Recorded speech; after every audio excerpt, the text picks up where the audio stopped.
ntuhagarike umutima wawe. Umva nshuti yanjye nkunda, wihagarike umutima. Niba warizeye Yesu Kristo, wihagarike umutima. Ibyo bagukangisha byigukura umutima, ndagira ngo mbabwire nimureke tugere mu ijuru tukiri muri iyi si deja. Uko niko kwitegura umwami Yesu. Uyu munsi niwizera Uwiteka akora igitangaza. Uyu munsi niwizera Uwiteka akora igitangaza.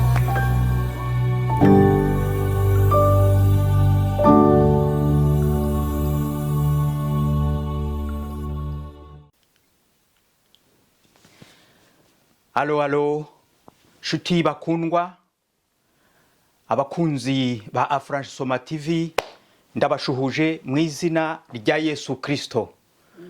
Nejejwe no kugira ngo dusangire ubutumwa bwiza Imana yampaye uyu munsi. Imana ibaha umugisha mwese aho muri hose, muri Afrika, mu Burayi, muri Amerika, ahantu hose muri kowe zose z'isi aho muherereye. Imana iduhana umugisha rwose. Mbere na mbere rero reka dusenge Imana kugira ngo Imana abariyo iyobora iyi gahunda yose. Haleluya. Uwiteka Imana yacu, Imana nyiri ubutware n'ubushobozi, uwera w'Isiraheli, Imana ya Abrahamu na Isaka na Yakobo, Imana se umwami n'umukiza wacu Yesu Kristo, ndagushimye ngo haye icyubahiro, kuzamuriye amaboko kuko uri Imana yo gushima iteka ryose. Waraturinze kandi abadukurikiye bose warabarinze. None uduhaye uyu mwanya kugira ngo wongere utubwire icyo ushaka kutugezaho muri iki gitondo mwami. Habwa icyubahiro muri byose, mwuka wawe wera yobore gahunda zose, icyubahiro cyawe ari cyo kigaragara, ni mu izina rya Yesu Kristo w'i Nazareti byose mbyambaje nizeye. Amen. Amen. Haleluya. Shuti bakundwa, uyu munsi Imana yampaye ubutumwa bukomeye cyane kugira ngo mbubagezeho. Umutwe w'ikigisho cy'ubutumwa bw'uyu munsi uravuga ngo FEM DAVOS ni gariyamoshi ihetse gahunda y'ubupapa.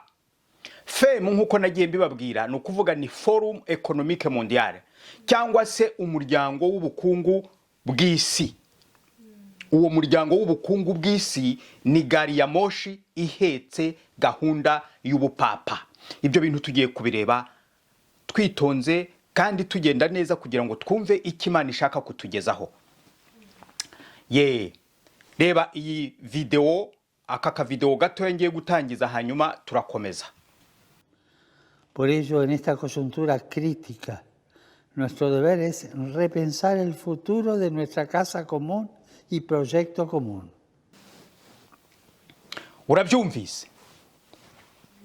Reka mbisobanure. Nonaho mbisobanure. Aravuze ati twubake ahazaza h'inzu yacu ari wo mushinga umwe duhuriyeho. Muri kumva? Ibi papa yarimo bivuga mu nama yabereye muri Nations Unies cyangwa se muri uriya muryango nyine w'ubumwe bw'ibihugu by'isi. Niho yarari papa, niho yarari avuga ya magambo. Reka nyasubiremo ati twubake ahazaza h'inzu yacu ari wo mushinga umwe duhuriyeho. Niko abivuze. Mwabyumvise? Inzu yacu se ni iyi si. Umushinga duhuriyeho bahuriyeho n'uwihebwiraga abantu kuko muri UN hariya, muri iriya Nations Unies, muri biriya hariya yabivugiraga i Washington.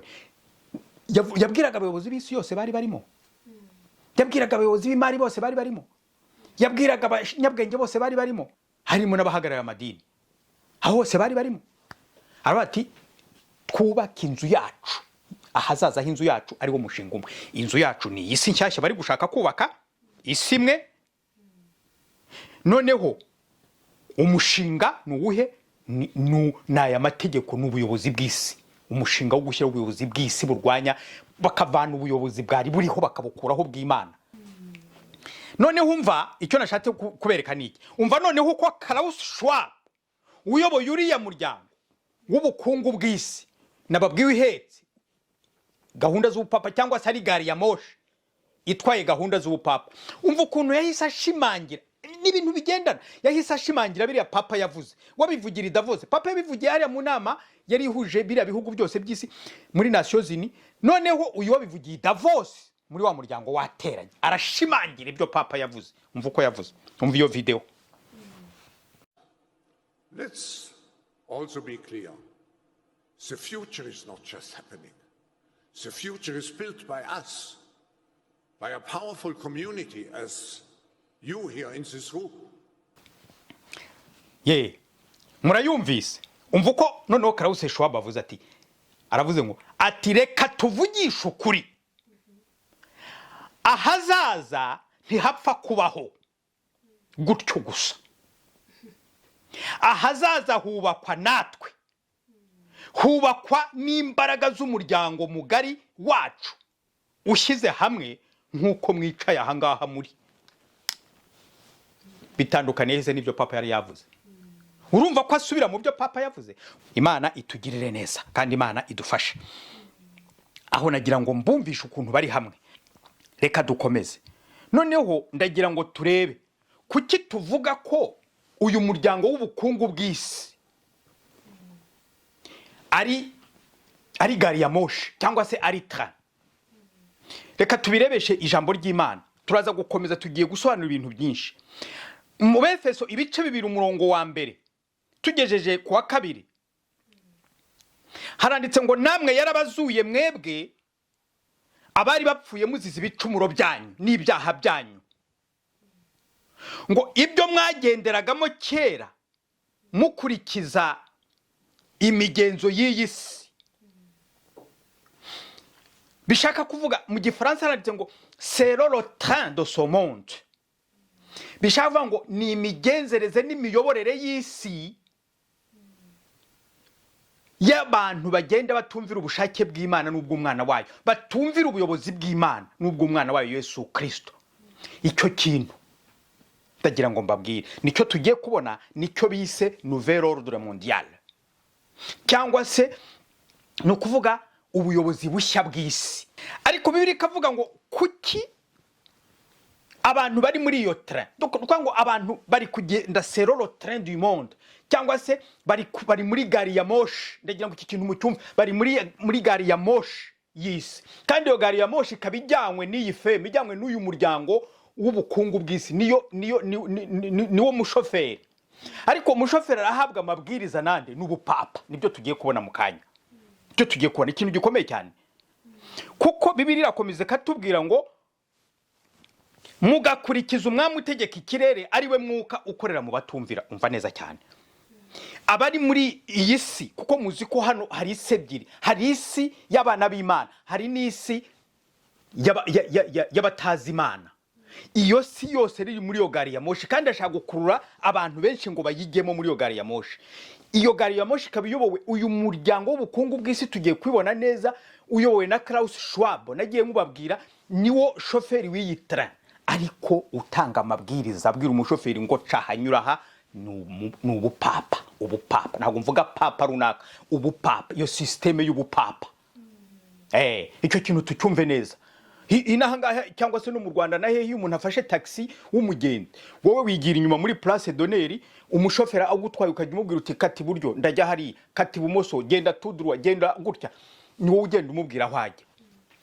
Uyu mushoferi w'iyi train y'isi itwawe n'iyi FEM cyangwa se n'uyu muryango w'ubukungu bw'isi, n'ubupapa bugenda bavuga ngo ca nyura gutya, kora ibi, gira gutya, genda gutya, nuko dushaka. Muraza kubibona. Yes, Imana ibagire neza kandi Imana ibaha umugisha mwebwe munkurikiye. Nagira ngo turebe neza ikintu bise impindura amatwara ya Kiliziya Gatolika cyangwa se y'ubupapa. Iyo mpindura amatwara niyo yazanye icyo kintu bise ordre, nouvel ordre mondial. Iyi mpindura amatwara ndagira ngo tuyumve, ni programu, ni ikintu bakoze hashize imyaka myinshi bibaye. Icyo kintu iyo ni inama bakoze, noneho bafatiramo nyine amatwara bagiye kugenderaho, programu bagiye kugenderaho. Iyo programu niyo bise Pact of Catacombs, Pact of Catacombs, cyangwa se amasezerano yo mu buvumo. kuko byabereye mu buvumo bw'i Roma i Vatikani. Reka tubirebe. Ndabanza mbereka ino video. Reba ino video hanyuma noneho nkusobanurire. What does this have to do with Klaus Schwab? And the connection, again, is amazing. But before we get to that, we have to talk about the bizarre middle-of-the-night ritual that took place beneath the streets of Rome way back in 1965. It was called the Catacombs Pact. 92-year-old Father Luigi Battazzi is the last known survivor of a secret pact that experts say may have influenced Pope Francis. Signed 50 years ago at the time of Vatican II by Catholic bishops in this underground church in Rome. Called the Pact of the Catacombs, it vowed to create a Kubatumva ururimi rw'icyongereza reka mbasobanurire mu Kinyarwanda. Uyu nguyu uri kutubwira aravuga ati uburyo Klaus Schwab agaragaramo biratangaje. Ati mbere na mbere reka tuvuge ibyabereye mu buvumo bw'i Roma ku isaha yo mu gicuku mu mwaka w'1965 ahabaye ibyiswe amasezerano yo mu buvumo cyangwa se Pact of Catacombs. Umusenyeri w'imyaka 92 witwa Luigi Dopata niwe wanyuma usigaye mu basinyanye ayo masezerano y'ibanga yo mu buvumo. Abahanga bakurikiranye ibyo bemeza ko ari we ndetse wanahinduye Papa François amwemeza ko ari we ukwiye kuzahagararira aya masezerano akayashyira no mu bikorwa. Hashize rero imyaka irenga 50 ayo masezerano asinywe n'abasenyeri ba Gatolika muri ubu buvumo bwa Vatikani i Roma. Ayo masezerano niyo yiswe Pact of Catacombs cyangwa se amasezerano yakorewe mu buvumo. Yes. Haleluya. Imana ibaha umugisha. Mubonye neza iyi video. Murayiyumviye. Kandi nasobanuye mwumvise video mbasobanurira mu Kinyarwanda. Ariko ahangaha ndagira ngo mbwire ikintu cyari kigamijwe cyari kwisonga n'ubuyobozi bushya bw'isi. Nukuzana ubuyobozi bushya bw'isi. Bishaka kuvuga mu Gifaransa bita Nouvel Ordre Mondial. Reka noneho mbumvishe iyi video aho tugiye kumva uyu munyamakuru adusomera inyandiko. Iyo nyandiko isobanura iby'ubuyobozi bushya bw'isi aricyo cyemezo nahoze mbabwira cyafatiwe mu buvumo bw'i Roma i Vatikani. Hanyuma ubwo nyuma ndabasobanurira. Reka twumve. To establish a new social order, exactly as paragraph 10 of the Catacombs Pact, the original Catacombs Pact, vowed to do over 50 years ago. Quote, "We will do our utmost so that those responsible for our government and for our public services make and put into practice laws, structures, and social institutions required by justice and charity, equality, and the harmonic and holistic development of all men and women, and by this means bring about the advent of another and new social order," end quote. Also known as the New World Order, based not on the kingship of Christ, but again on the Freemasonic idea of the brotherhood of man. Ibi reka tubisobanure mu Kinyarwanda. Nkuko byanditse mu ngingo ya 10 y'amasezerano yabereye mu buvumo bwa Vatikani ya kabiri i Roma mu Butaliyani, abayasinye hashize imyaka 50 biyemeje gukora ibi bikurikira bagira bati: tuzakora uko dushoboye kose kugira ngo guverinoma yacu ifatanije n'inzego zose zishinzwe imibereho y'abantu ibashe gukora no gushyira mu bikorwa amategeko n'imikorere myiza y'ubucamanza, urukundo n'uburinganire mu guteza imbere imibanire myiza y'abagabo n'abagore mu rwego rwo gushyiraho ubuyobozi bushya mu mibereho n'imikorere y'abantu ndetse no mu bireba cyane urubyiruko rw'abahungu n'abakobwa hamwe n'Imana. Ubwo rero nibwo buyobozi bushya bw'isi, ariko budashingiye ku buyobozi bwa Kristo, ahubwo bushingiye ku bitekerezo by'abafuramaso cyangwa se kwishyira hamwe ry'abana b'abantu. Niba rero bavuga ngo ubuyobozi bushya bw'isi, ni ugushaka kuvuga ko hariho ubundi buyobozi bari kurwanya busanzweho bwagiyeho kera. Ubwo buyobozi nibwo bw'Imana. Nibwo bw'Imana bari kurwanya. Iyo dusomye muri Zaburi y'147 ku murongo wa 15 kampa basomere, haranditse ngo yohereza itegeko mu isi yose, ijambo rye ryiruka vuba cyane. Mu Gifaransa nibo bivuga neza ngo il envoie ses ordres sur la terre, sa parole court avec vitesse. Imana niyo yohereza itegeko ryayo ku isi, kandi ngo ijambo ryayo ririhuta cyane kugira ngo itegeko ryayo ryumvikane. Iryo rero niryo abangaba bashaka kurwanya, niryo ubupapa buri kurwanya, hamwe n'ababugenda inyuma bose nibyo bari kurwanya. Iyi systeme y'isi iri kurwanya ubuyobozi bw'Imana. Ndagira ngo muhumuke mu byumva ibi bintu, nibyo tugezemo. Tuve mu bisanzwe bya bindi mwamenyereye, ni duhuguke tumenye aho isi igeze. Bari kurwanya Imana. D'ailleurs, ndagira ngo mbabwire, ijambo ry'Imana rirababaza muri Zaburi ya 2 ibice 2 umurongo wa 2. Ijambo ry'Imana riri kubabaza, aho hantu tuhasome. Haravuga ngo kuki abami bo mu isi biteguye kurwana kandi abatware bakaba bagiriye inama Uwiteka n'uwo yasize. Ni igiki? Kuki abami bo mu isi biteguye kurwana n'abatware bose bakaba bagiriye inama mbi Uwiteka n'uwo yasize? Bari kurwanya Imana. Umva Imana irababaza. Nukubera iki? Imana iri kubabaza, nabo bagasubiza. Umva nshuti yanjye, umva uko bashubije. Ku murongo wa 3 haranditse, nabo barashubije ngo bati reka ducagagura ibyo batubohesheje, twikura ingoyi batubohesheje. Mu Gifaransa haranditse ngo brisons les liens, délivrons-nous de leurs chaînes. Bishaka kuvuga ngo aba bami bo mu isi, iyi si iyobowe muziko iyi FEM cyangwa se uyu muryango w'ubukungu bw'isi, reka mbabwire ikintu, igizwe n'ibintu n'ibice bine by'ingenzi. Abayobozi b'ibihugu byo mu isi, ibi bihugu byose byo mu isi, abayobozi, abaperezida, abami, aba premier ministre, aba prince. Cyo ni igice cya mbere. Igice cya kabiri na abanyemari b'ubwoko bwose, abigenga n'abatigenga, imari za leta, abashinzwe izo mari bose. Igice cya gatatu na abanyabwenge bisi, abo bita mu Gifaransa l'élite mondiale. L'élite mondiale, abo banyabwenge bize bakoresha science. Igice cya kane na abahagarariye iyobokamana. Harimo rero ubupapa buri hejuru bese buvuga ngo buhagarariye iyobokamana ryose.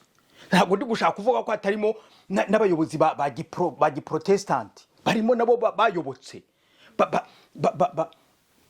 bagaragaza ngo barabwiriza ubutumwa bwiza bwa Yesu Kristo wabambwe, ariko babeshya nabo bari muri iki kintu, bajyanye nabo kuko bakunze iby'isi kurusha uko bakunda Imana. Imana idusange, duhumuke ibintu tubyumve. Kimwe mu bintu by'ingenzi ibyemezo byafatiwemo ni icyemezo cyo gushyira igitutu ku mareta y'isi. Igitutu ku mareta y'isi. Ubupapa bwaravuze tugomba gushyira igitutu ku mareta y'isi. Yego.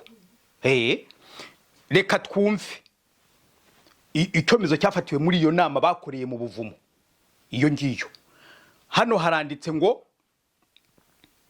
tuzashyira igitutu ku mareta yose y'isi. Reka tubyumve muri iyi video. Nimurebe. Hanyuma ubundi dukomeze. A bit more on that. They also vowed to put pressure on international organizations to help change the economic structures which they said exploit the poor. These are all points that are remarkably similar to Pope Francis's agenda for the church today. Kuba tumva ururimi rw'icyongereza, uyu mudamu aragira ati: abasinye amasezerano yo mu buvumo baniyemeje by'umwihariko gushyira igitutu ku mareta yose yo mu isi no ku miryango mpuzamahanga kugira ngo bashyireho amategeko agenga ubukungu bw'isi mu buryo adatsikamira abakene. Kandi ibyo bihuye neza na gahunda za Papa François, kuko nibyo ahora avuga muri disikuru ze zose. ariko mu byitondere kuko ibyo bintu byo gufasha abakene ni uburyo bwo guhuma amaso abantu kugira ngo babinjize muri ya tare cyangwa ya gari ya moshi natangiye mbabwira, bibwira ko bagiye gusangamo ibibamara ubukene.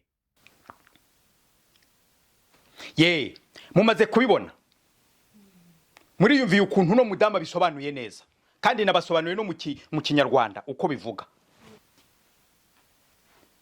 Murebe ingufu zakoreshejwe ku mareta yose kugira ngo zishyireho covid. Tira ni ingufu zikomeye, ni igitutu cyari kuba perezida. Burya hari n'abaperezida babyanze barabica, barapfa benshi murabazi, hiriwe njya no kubavuga amazina, kuko bari banze gushyira ibi bintu mu bikorwa babona ko ari ibyo kwica abaturage, barabyanze. Izo ni ingufu zashyirweho. Murebe igitutu kiri gushyirwa ku bihugu kugira ngo bihakane izina rya Yesu. Nimurebe muri Israel ibintu biri kuba. Ibyo byose ni igitugu kiri gushyirwaho, ni igitutu kiri gushyirwaho kugira ngo abantu be kuvuga Imana. Imana itugirire neza. Reka dukomeze. Noneho rero ndagira ngo turebe kuki tuvuga ko FEM cyangwa se uriya muryango uhetse gahunda z'ubupapa, ni ukubera iki? Kuki tubivuga gutyo? Ni ukubera ko Klaus Schwab uyoboye uriya muryango yigiye ku birenge by'ubupapa. Icyo ni ikintu gikomeye tugiye kureba. Ni ukuvuga ngo nibo bamwigishije. Ubundi iyi nama yabereye mu buvumo bwa Vatikani niyo yatoranije Klaus Schwab akiri umusore. Yes. Umva ndagira ngo nkubwire, ubupapa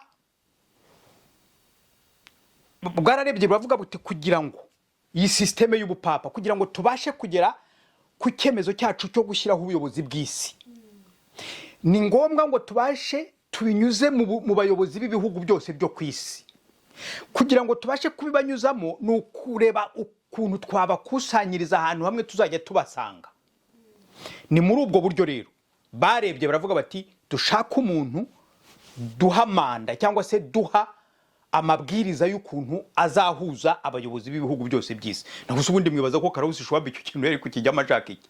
Nibyo ngiye kubereka, murabibona neza.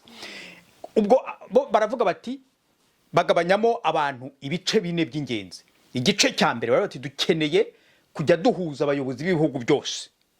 Icya kabiri turashaka abanyemari bose, imari, abanyemari bigenga n'imari za leta, tukabahuza abo bayobozi bose. Icya gatatu abanyabwenge tuzajya dukoresha muri tekinoloji, ndetse bazajya babasha gukorana n'imyuka Satani aduha, imyuka y'abadayimoni. Kuko murabizi hari ibintu mujya mubona mukagira ngo ni ibintu byizana. Ubushize baravugaga ngo Zuckerberg uri uyobora nyine ntuza Facebook ngo nta gahungu kagahanga ngo kizi university ngo kararangiza ngo kagira idejeni yari ngo yo gushinga Facebook. No, ntabwo ariko bimeze.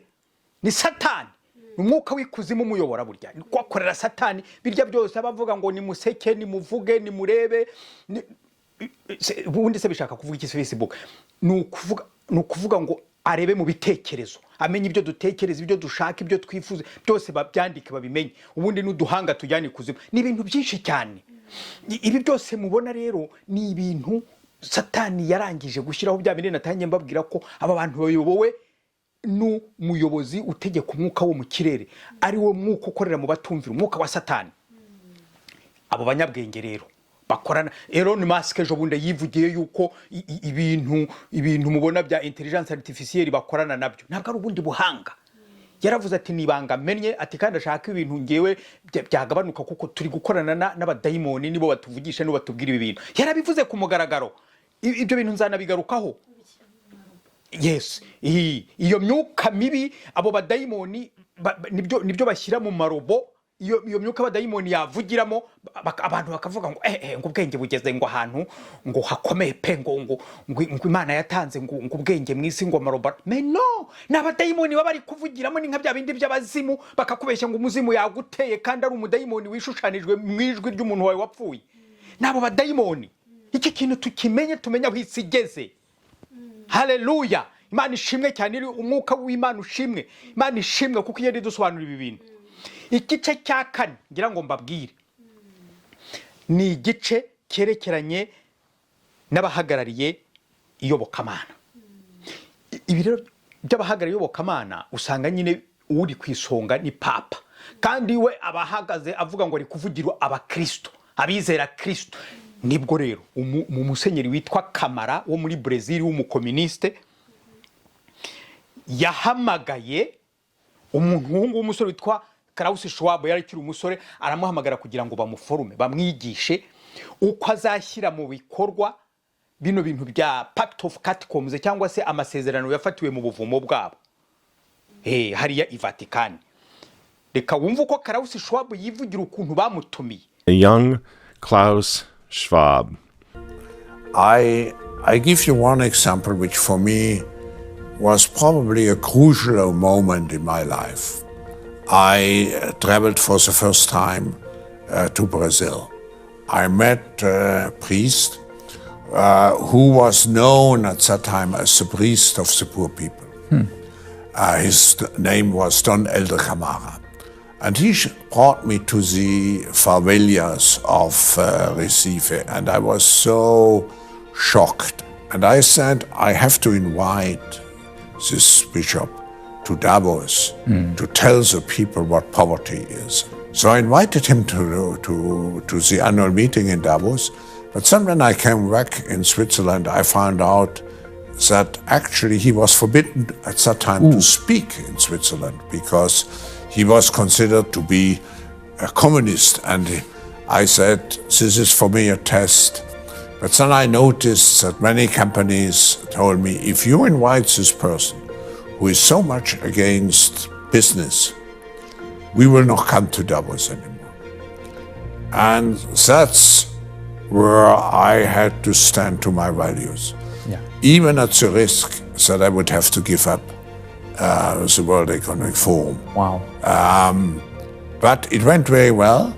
I have to say, the audience in Davos listened to him. Kuba tumva neza ururimi rw'icyongereza, Klaus Schwab arivugira ati uyu musenyeri witwa Kamara yahinduye mu buryo bukomeye umwana w'umusore Klaus Schwab. Klaus Schwab aragira ati ndabaha urugero rumwe kuri jyewe rwabaye ikintu gikomeye mu buzima bwanjye. Bwabaye ubwa mbere mpaguruka nkafata urugendo nkajya muri Brazil, aho nari ngiye kubonana na musenyeri wari warahimbwe musenyeri w'abakene muri icyo gihe cye. Izina rye ni Don Elder Camara. Yanyakiriye hamwe na bagenzi be mu mujyi wa Recife muri Brazil. Ibyambayeho icyo gihe byarampinduye cyane ku buryo niyemeje no kumutumira i Davos kugira ngo azaze asobanurira abantu ubukene icyo ari cyo. Nahise mbikora cyane vuba, ndamutumira mu nama yacu i Davos iba buri mwaka. Ariko ngarutse ngeze mu Busuwisi nasanze atemerewe kuza muri icyo gihugu kuko yafatwaga nk'umukomuniste. Kuri jye byari ikigeragezo kinkomereye kuko ndetse n'abanyemari barambwiye bati nutumira uwo musenyeri urwanya uburyo bwacu tubonamo ubukire, akarwanya bizinesi zacu, ntituzagaruka hano mu nama yawe y'i Davos. Aha rero niho nagombaga gukomera ku mahame yanjye, nubwo byari kunsaba gutakaza umwanya wanjye w'ubuyobozi bw'umuryango w'ubukungu bw'isi ibera hano i Davos. Ariko nabahamiriza ko byagenze neza kuko naramutumiye, nyuma baramwumva kandi ntibyagira ingaruka mbi. Bagenzi banjye mujya mu ijuru murabyiyumviye ukuntu uyu musenyeri yamutumiye. Yes. Ariko ahantu hakomeye muri iyi video mwumvise n'ukuntu nari maze kubasobanura mu Kinyarwanda. Hari yavuga ngo iyo banga ko musenyeri Kamara aza i Davos gusobanura, ngo yagombaga kuguma ku mahame ye, amabwiriza yari yahawe. Ngo nubwo byari kumusaba gutakaza umwanya. Ibaze nawe ikintu Klaus Schwab cyari gutuma avuga ati niba mubyanze nanjye ibi bintu bivuyemo. Nuko yari yahawe amabwiriza anamuteye ubwoba. Kuko ibi bintu ntabwo ari ibintu biba byoroshye. Yagombaga gukora ibishoboka byose ubupapa bukagera ku ntego zabyo. Yabyanga byari kumuviramo ingaruka zikomeye. Niyo mpamvu nayo ugomba gukora ibishoboka byose kugira ngo ubu buyobozi bushya bw'isi nouvelle ordre mondiale irwanya ubuyobozi bw'Imana ijyeho. Niyo mpamvu mubona aha muri iki gihe turimo kwizera kwizera Imana babisimbuje kwizera technology. Basige bavuga mu cyongereza neza ngo we trust in techno, kuko ngo twizera technology yacu. Imana itugirire neza. Uyu Klaus Schwab ubupapa bwaramufashe buragenda buramwigisha, bumushyiramo indangamatwara y'ubuyobozi bw'isi nshyashya, niyo nawe ari kubwiriza noneho isi yose. Niyo mpamvu ya trena babwiye abantu bari kuyirohamo, ariko twe twayisohotsemo nshuti zanjye. Iyo tire twayisohotsemo kuko niho Pawulo atangira mu Befeso avuga ati natwe nimwo twari turi, namwe mwari mupfuye muzize ibicumuro n'ibyaha byanyu, ariko ubu ngubu muri bazima muri Kristo Yesu.